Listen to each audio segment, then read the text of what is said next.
Welcome to The Individual Animal, a podcast about dogs, people, and animal sheltering. I'm your host, Nikki Yucum, and I'm here with my co-host, Bernice Clifford. How you doing today, Bernice? I'm doing great, Nikki. How are you? I'm great. Are you so excited about our guest today? Super excited. One of my favorite programs on the planet. Do you want to introduce her?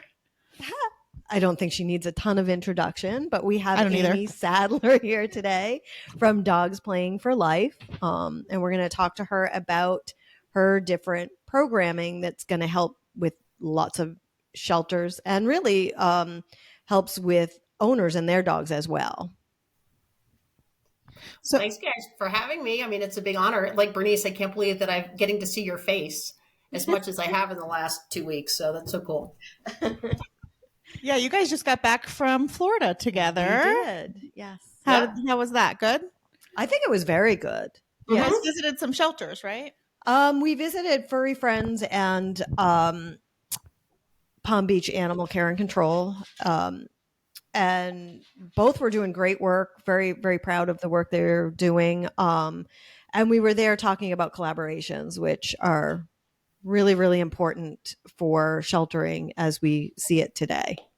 100%. I mean, that's what's so exciting to me, to get to work with everybody when we're bouncing around between orgs. And what's so nice is that you've got Furry Friends down there, and they've got 2 campuses, and they want to be one of those private humane societies that's well resourced, that wants to do the heavy lifting in their community and wants to expand what they can offer outside of just their 4 walls. And that's why we get to work with them and Animal Farm, and coming down and seeing like, where is the need? Because, Animal Farm historically has invested in Palm Beach Animal Care and Control.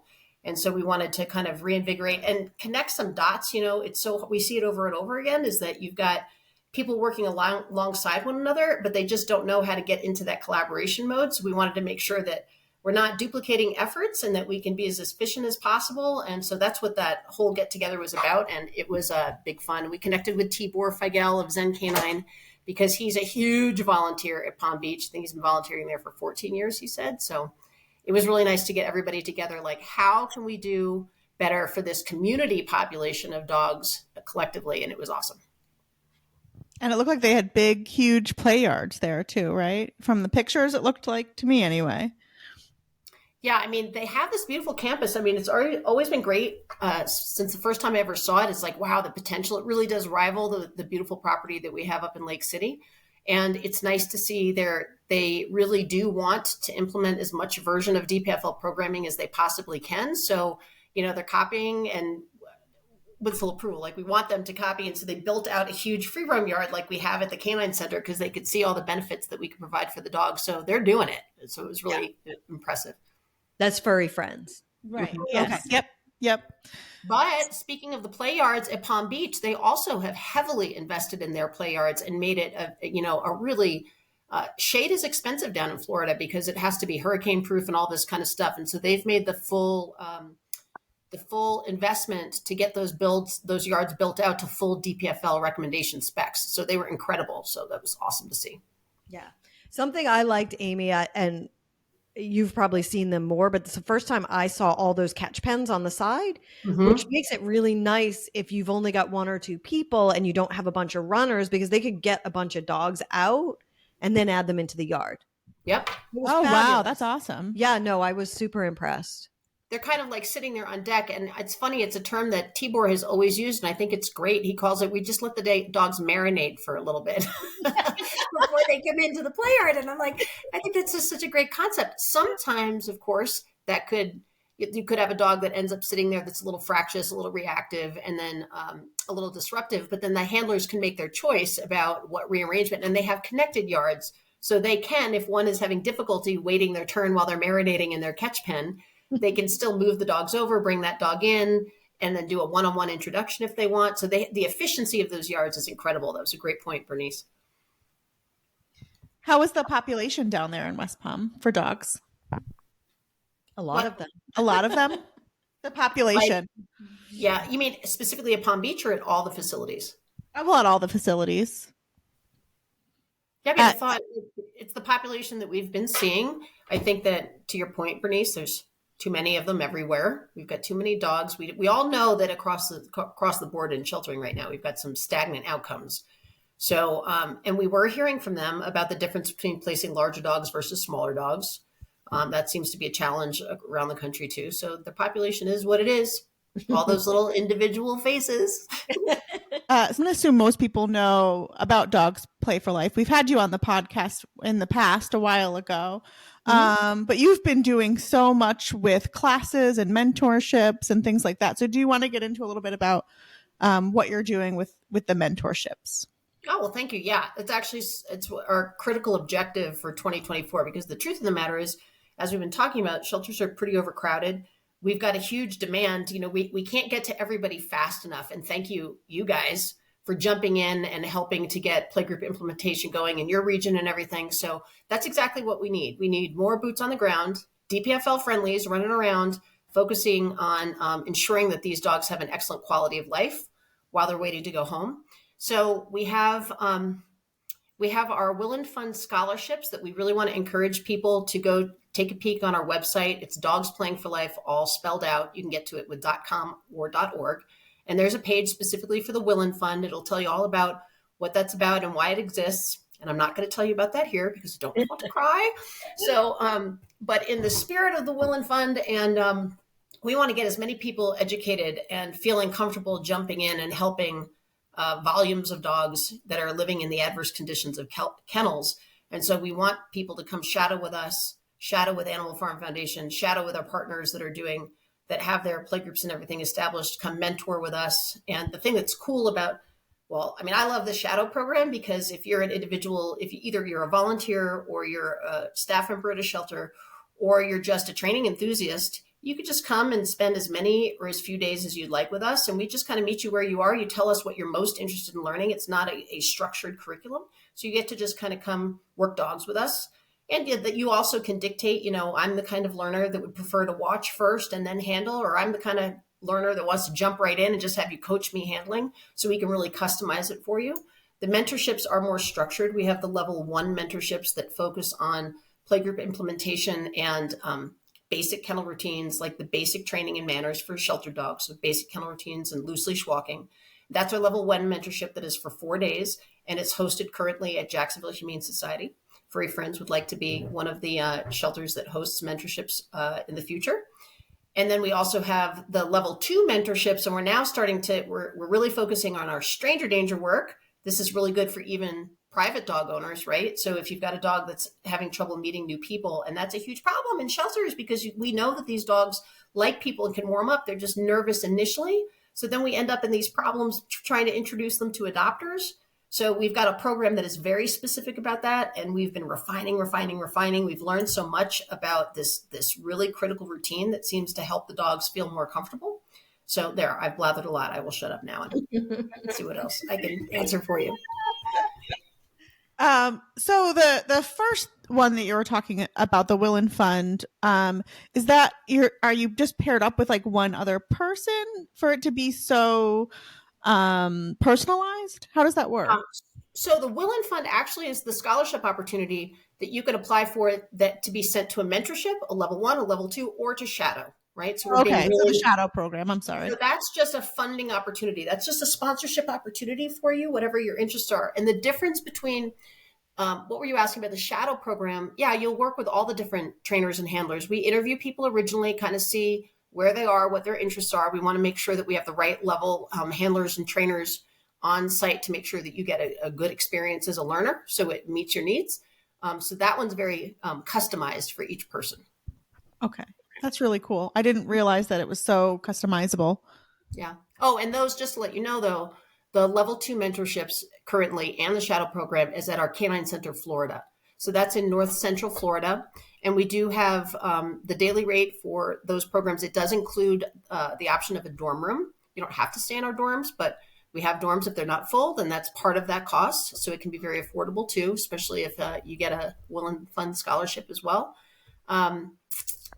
What else was I going to tell you about that? Oh, but the Canine Center, Florida is a property that was donated to us back in 2017. It's a gorgeous facility, and it was given to us with the express purpose of working with dogs that were at risk of euthanasia for behavior reasons.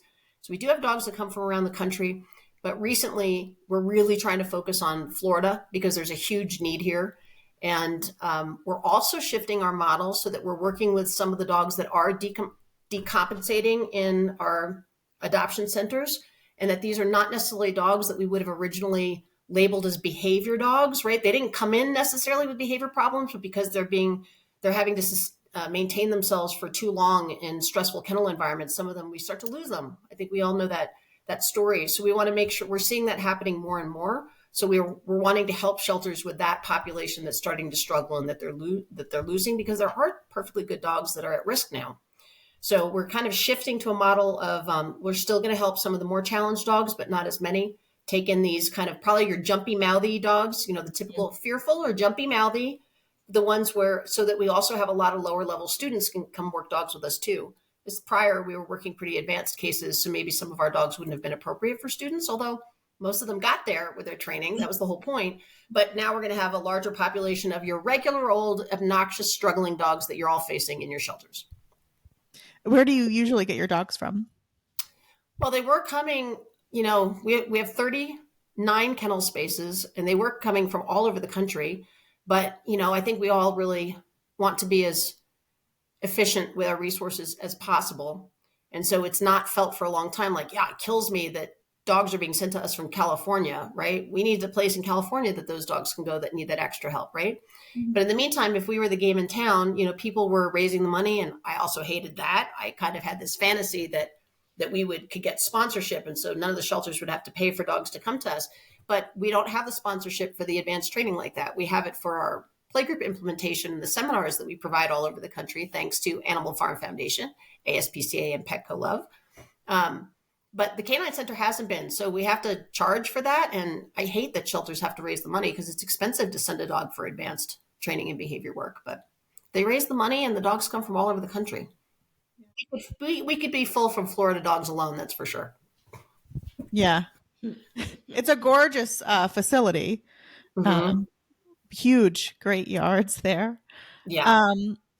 Do you have a story about a dog or a person that came to the mentorship, or a dog that's been with you guys that has been impactful with the program that you'd want to share? Not to put you on the spot. There's so many. Gosh, I wish that I had that came specifically for shadow. Like, I always brag about Amanda Kopech at Cuyahoga County Animal Services in the Chicago area. No, Cleveland area. She's been bouncing around taking mentorships with us for a long time. We've done seminars there and everything. She's come to shadow with us. She's in some of our videos working dogs at the Canine Center. And it's stunning the impact that the programming is having on their shelter. And man, I wish I could they had some really dynamic stats. I don't know if I can, I'm not tech savvy enough to pull something up like that fast and fire it off for you. But if you send it to us, we'll put it in we'll put a link in for people to look at. Okay. I can share, just to increased volunteer hours, to increase live outcomes, to reduced length of stay, to, everything. They're it's all trending in a better direction as a result of her efforts and learning our stuff and going back and practicing it. And they had such a fun story in the beginning too, because they originally attended one of our seminars that was being hosted by another shelter in the area. So they were just attending in the audience. We didn't even go to their shelter. And they ran back to their shelter and started implementing playgroups really successfully. And then interestingly, they were pulling dogs from Cleveland City Dogs, the municipal shelter. And this is when Ed was the director there. And Ed knew that we were coming to town too. And he tells the story all the time. He says he thought it was just nuts that he just was not bought into this concept of playgroups. He's like, you can't do that with my population of dogs, right? And so, but then curiously, Cuyahoga was coming over and pulling the dogs that he had labeled as not good in playgroups and not social with other dogs. And so they were pulling all of his dogs and then posting all these videos of them in playgroups. So then Ed said, okay. Then he called us and had us come back and do a training with them, all spurred on by Cuyahoga's success by observing and then going and implementing. So that's one of my most favorite stories for sure, of people that have mentored with us and really ran with it. That's awesome. Mm-hmm. Yeah, that's similar to, we had Ashley in Chicago who was helping them with playgroups for a little bit. And one of the girls there was just visiting from another shelter. and watching the playgroups happen in Chicago, and then went back to her shelter. Then Animal Farm ended up going out, and now we're sending them to a mentorship, I think, in a couple of weeks. Yeah. Yeah. So the power of working together. I always love seeing other shelters at shelter events. Yeah, and I think what's really, I mean, listen, there's 50 million. I always say there's no one way to train a dog, right? We can go about it so many different ways. I think that what we focus on and why we're able to be successful for higher volumes of dogs that are living in adverse conditions is that, when I was learning about this way back when and Bernice, I know you've gone through a version of the same trajectory, is that we all know what's been working in our private training businesses and how we've worked with clients in the past. And then you come into the shelter and you try to do the exact same stuff and it's not quite the same. And then you've got to figure out that contextual difference. So, what we're teaching, it's funny, we call it, I hope that barking's not too much in the background. Like do you need me to close my door? No, it's fine. Okay. So, people ask us all the time, why don't we train heel? They're back and forth with each other. Why don't we teach or train the dogs to heel? And what I realized pretty early on is that I would watch people that are training classes and that were, taking the dogs out of the kennels and then heel, heel, heel, and trying to keep the dogs next to them and in position. And I thought, why would a shelter dog want to come out of their kennel and have that experience when this is supposed to be their enriching time that they're getting out of the kennel? Anyway, so things like that, how we teach dogs and how and why we teach dogs to walk more politely on leash. This is all stuff that came from specifically the context of sheltering, and even getting dogs in and out of the kennels safely and being able to do that, and then training them to do that not only safely, but in a mannerly way. That's the kind of stuff that we're focusing on in our training. And we kind of get teased sometimes because we've got some great mentors that are competition trainers. And Ivan laughs at that. Ivan Balabanov has donated a lot of his time to us. And he gets so mad when I tell the story, but I tell it all the time. He comes in, he's like, your obedience is shit. And I said to him, and so now when I say it out loud, and I said it on his podcast, he said, you have to stop telling people that story. And I said, but it's true. It's true to your standard. It is not competition level obedience, but we're trying to train for the context of pet-owned dogs and then dogs that are living in adverse conditions and then are going to learn this stuff and then be passed off to people that we won't necessarily be training. So what can we teach the dogs that we call it essential skills for a life fulfilled? What can we teach them that will generalize for them so that when they get bounced from hand to hand or house to house, will it carry over for them? And, it's a little complicated. Probably never be asked to heel again. So there's that. Yeah, I'm not a pro heel person for shelter dogs for sure.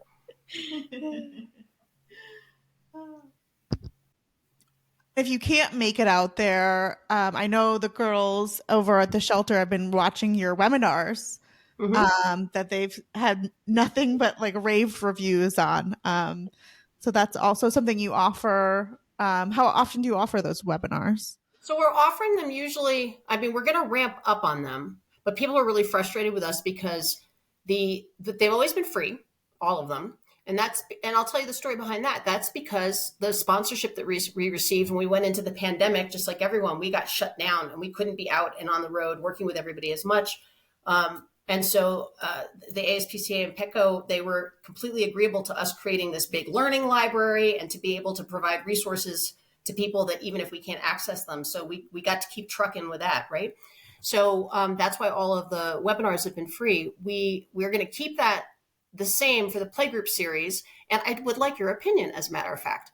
The Playgroup series is like a full 3 hours, and I've got to rush through it and then to have Q&A. And that's a long chunk of time for people. The beginning section is the why. I always called it the Kool-Aid section. Why would you want to consider? And I think that that's the section that the administrators would be most interested in. Whereas I think a lot of people are taking them because they want that second part where it's the behavior, reading body language, and then handling techniques. So I was thinking about splitting it into those two sections. So there's almost like an administration friendly, this is why you should do playgroups and the impact of them, and then do more of the hands-on for the training geeks people so that it's not quite that huge thing. So what do you guys think about that? I love that. I love that idea. Yeah, me too. Okay. All right. Well, because you guys said so, we'll follow through with that. So that series will remain free, but we are going to this year ask for, I think we decided $20 for people to pay for the webinars moving forward that are fancy footwork. And then we've got on-leash reactivity, which is monsters on a leash. Then we have the stranger danger one. Then we have one that, so they're all specific to these things. And the fancy footwork, that is the initial training of kennel routines and loose leash walking and basic manners for shelter dogs. And then we have a new one that I love, which is called For Dog's Sake, Can You Stop That? And that's the common handling things that we do as people that makes it a lot harder on the dogs. And we're going to be coming out with a fractious dog handling one. So we're going to ask for a small fee for those so that we can share the recordings with people. Because at this point we've said, no, we want you live with us because some of this content is sensitive and we want people to be able to engage with us. But we've just had consistent feedback that people can't get to it. You know, we never can get, some people can't do it during the day. Some people can't do it during the evenings and they really want the recording. So we're going to move forward and do that. And then how long does somebody get to watch that recording for? Is it like a time limit? We haven't nailed down all those details. Happy to get some feedback from you about that. And also we have a lot of friends that are into, you know, selling materials and find out, you know, my dear friend with Consider the Dog, he's got, you know, I've been promising to give him content so we can get stuff up on that platform. That's a great platform to look at for as a training resource as well. And people that know what they're doing, I don't know what I'm doing. So maybe you guys can give us insight about how we should manage that. But we're just trying to. That would be Nikki, not me. Yeah, I don't know. I've never done anything like that, but yeah, I'm not actually sure how all that works. But the resource library stuff will still be available. Yeah, the learning library, anybody could get to that. That's it's over 6 hours of videos of all kinds of stuff. And there's notes and narration on them. And you could get to that through our website. And you just have to provide your email and then we can send you the link to it. And there you go. Then you'll start getting emails from us, you know, because we've got your email. But, you know, you got to give to get. That is such an extensive library. And I love the way you guys did it with Google Drive that I'm actually currently in the works of stealing it for some NCRC type stuff. So nice. Thank you for that idea. Whoever worked on that. Yeah, and good ideas in this industry. We got to share the ideas and pass them around. Oh, speaking of which, the other day we were talking, Jane and Bernice and I were talking about give credit where credit is due and everything. And I have all dogs that are individuals in my presentations. And I have now added very specifically, and thanks to Animal Farm Foundation for that, because everybody says it now and everybody acts like it's their thing. And we've always said that was Animal Farm that came up with that originally. So I'm saying it for you loudly and proudly, even though you guys don't care about that. Thank you. We deep down, we really do. Yes. We're just glad other people are using it, but we want to send people our way. That's also awesome. Yes, 100%. Anything else? Do you want to tell us a little bit about LA, Aimee? Oh, thank you. Yeah, I would love to talk about that. We've had a team that's been embedded at LA and Los Angeles Animal Services. It's interesting. Those systems between the Los Angeles County shelters and the city shelters, it's the largest system in the country. And I think both of them individually would qualify as the largest. And I don't know which one of them is actually larger than the other.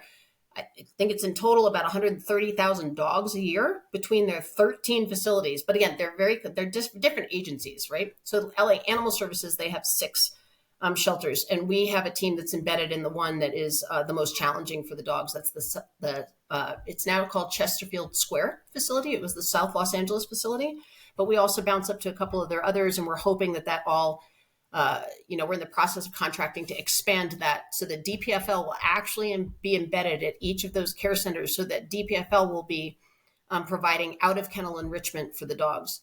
Some of those facilities, we have our every dog, every day model. And what we mean by that is that we want every shelter dog to get quality out of kennel enrichment in addition to their in kennel enrichment every day. And we figure that's the humane model of sheltering, at least every day. And for many shelters, like when you have dogs in your care, they get out much more than one time a day. But there are so many that aren't getting out of their kennels at all. When we first arrived at Los Angeles, some dogs had been in their kennels for months, literally months, without ever getting out. And so, that's got to change. That can't be okay moving forward. And I'm not criticizing Los Angeles Animal Services. They're overflowing. And the truth of the matter is, at the South Los Angeles shelter, and they just started adding a whole nother set of yards in the back part of the facility. So they're doing the best that they can to set us up so that we can get to many, many more dogs.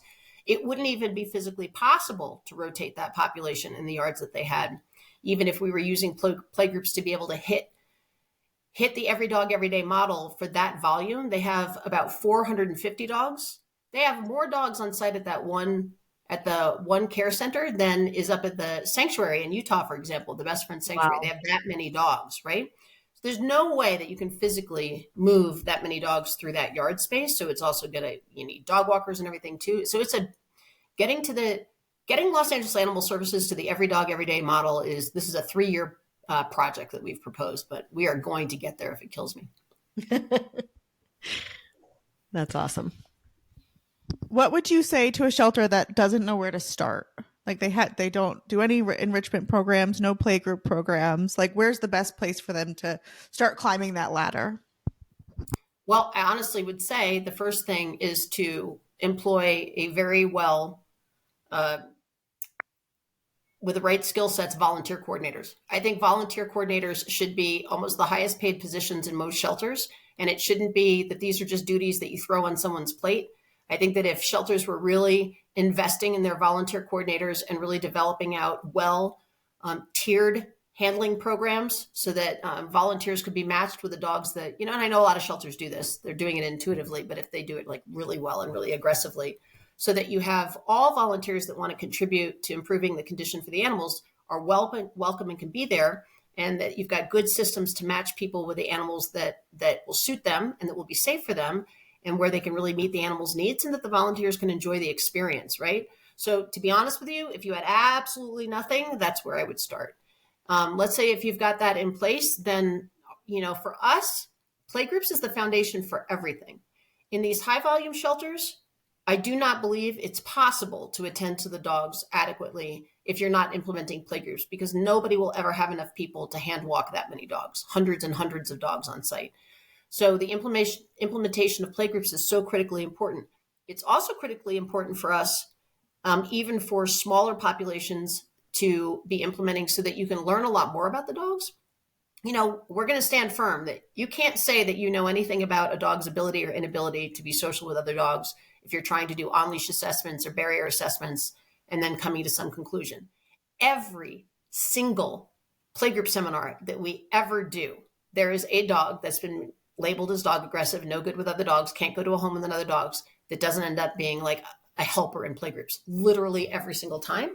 And so because that has just been so consistently true over and over again, I think even if you're in a smaller shelter, implementing playgroups is very important so that you literally learn about the dog's sociability with other dogs. And then you can find our impact report on the website. It's under resources, and the 2023 impact report is going to be coming out probably within a month, but you're going to get all the data from 2022. Many of the shelters, high percentage, I think it's over 90% of the shelters report back that they learn more about the dogs than just their dog-to-dog sociability, and that they feel like there's so many good things that come of it. So we always start with playgroups. And then the only other thing that I can say about that is that sometimes people misunderstand and think that we are insisting that it only counts if you've got 20 dogs out at a time. And that's not true. The only value I definitely think play pairs is not the same as play groups. And if you're doing the same 2, 3, or 4 dogs every day together, that's not, you've set up what you've done is you've got a little mini pack going on there. That's what you've got. And if you stick with the same, and Bernice, I think you've had this experience, and then all of a sudden you try to add another one, they haven't been practicing their social skills. They've just learned, okay, we're now a group, right? So I think what's important is that the dogs are meeting new dogs, and that gets to rotate. Whether you're rotating 20 dogs in and out of a yard at a time, or 3 or 4, or whatever, it doesn't matter. Whatever, the handlers have to be comfortable with what they're expected to manage. But I think the point is introducing them to different dogs and keeping that sociability going, right? So I think if you have a dog, let's say, that's very, very selective, but has found this one dog is their best friend, sure, let them just have that friend, right? But generally speaking, when you have social dogs, let them meet other social dogs and just keep that rotation going. And the only value of having more at one time is that you probably means that the dogs get more time out of their kennel. because you're not having to get them in and out so fast, right? So it just maybe gives you more time and more quality time for them if that's what they love. And we've all seen helper dogs that hang out with you all day. Everybody else is rotating, but you've maybe got your 2, 3, or your 4 that are with you all day long. Like, sure, let them do that, right? Right. But smaller play groups are perfectly fine as long as you're hitting your every dog, every day model. What do you think shelter's biggest hesitation to implementing playgroups usually is? So it's changed and evolved over the years. It's a great question. Originally, the departments that were the most resistant, the animal control officers were pretty skeptical about it originally, and medical teams were like, our job is hard enough. You're going to come in here and we're going to add disease, we're going to add injuries, and that's going to add to our plate, right?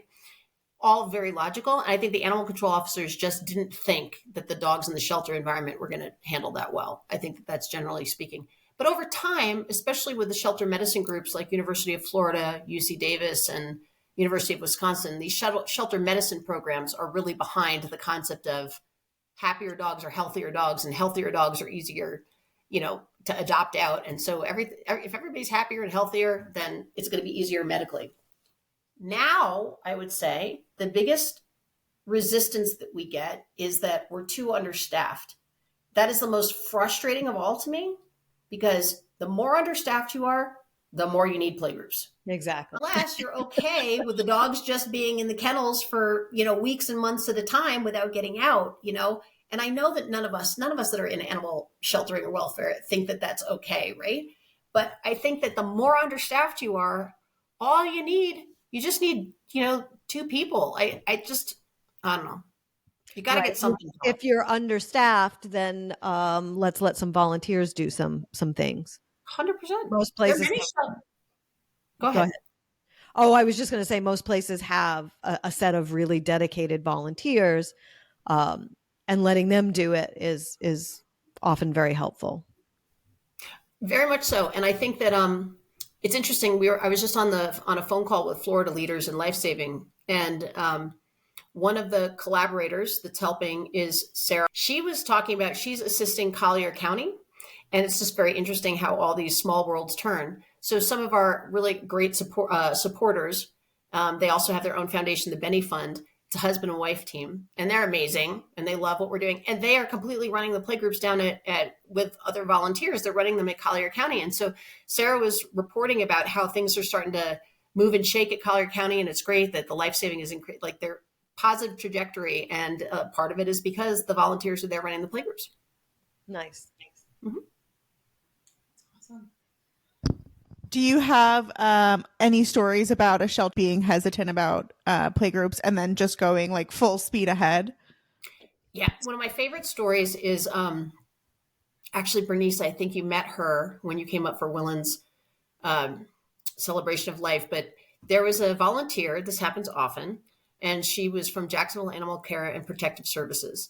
And she was a dog walker there and very dedicated. And she admitted that she came to the seminar when Aaron was there, kind of arms crossed, hated DPFL, was completely against everything that we were doing, and spent a couple of days with Aaron, and then just completely fell in love and was enthralled by how the dogs were doing and how much happier they were. And she just completely changed her perspective.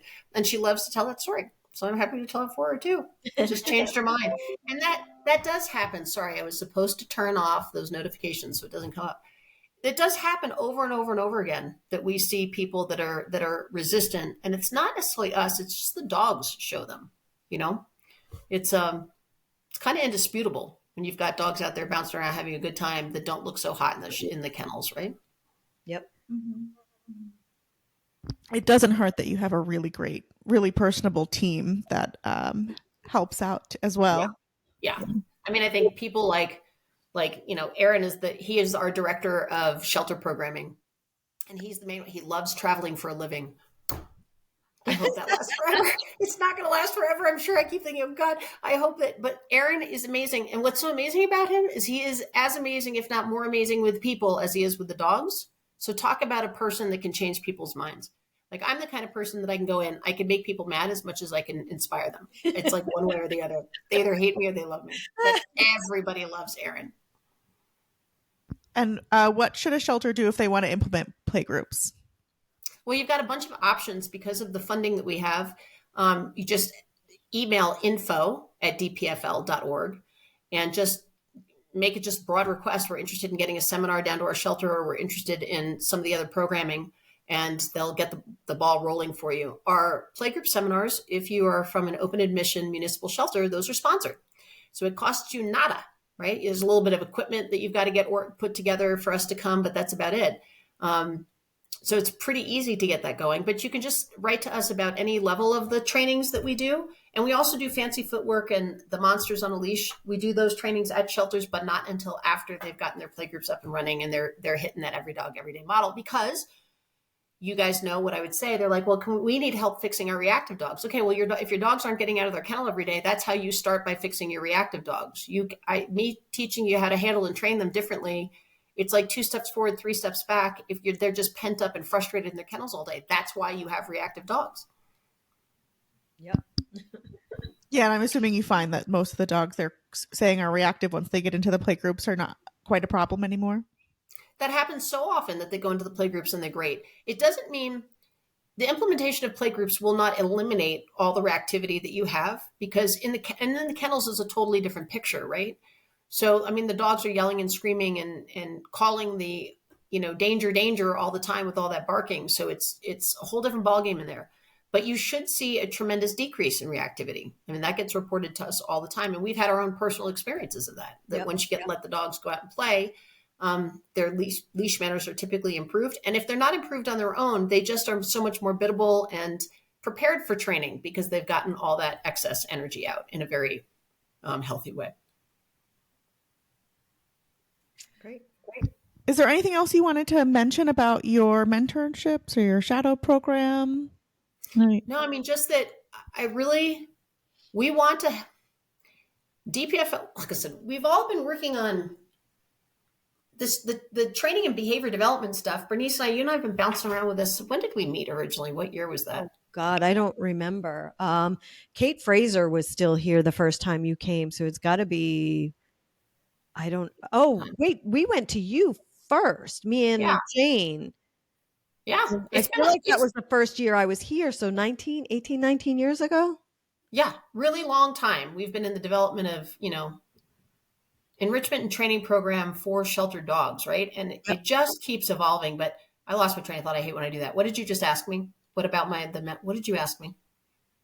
I think I just asked if there was anything else you wanted to talk about your mentorship program.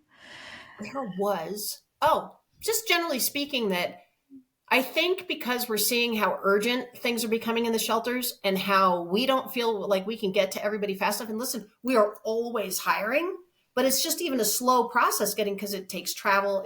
They're a little bit tricky. So by the way, we are hiring positions in Los Angeles that will be, permanent Los Angeles positions. And then we're hiring some floats, people that will be traveling around the state of Florida. They'd be home based out of Jacksonville. And then we're hiring for handlers and trainers at the Canine Center in Lake City. You can either travel into those positions or be a local handler or trainer. We're hiring all the time. We cannot get to people fast enough. So we really want to cultivate the next generation of canine caregivers for shelters. We want more people to learn our stuff because I hate to say it. This is why I asked you before, Bernice. We've all been at this a long time. We've been trying all different things to help dogs in shelters. I think that we've got a lot of measured results. And so we really want to teach people, this is how we think that you can attend better to larger populations of dogs and to meet the needs of more dogs.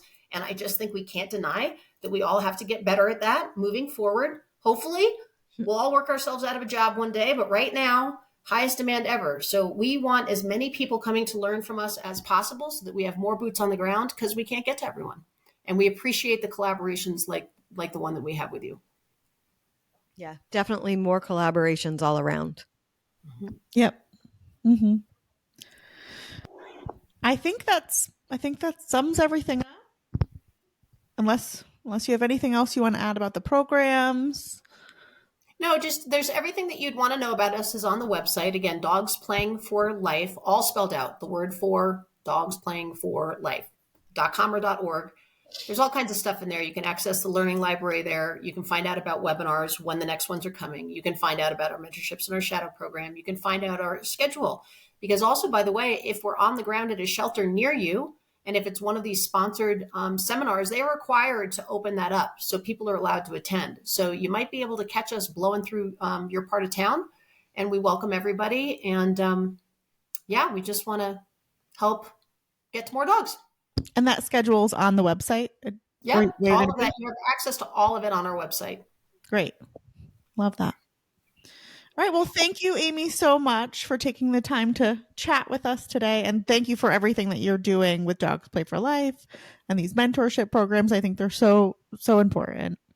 Well, I can't thank you guys enough, because I'm not exaggerating when I'm saying that DPFL would not exist, and we would not be here, and we would not have the reach that we do have, and we would not have been able to have the impact were it not for Animal Farm Foundation, because you've been behind us since the beginning. And you've always been a proud sponsor of ours, and you've supported our programming. And I am not exaggerating when I say that we would not exist without Animal Farm Foundation. So thank you. And thank you for everything that you're doing and all the special needs animals that you touch.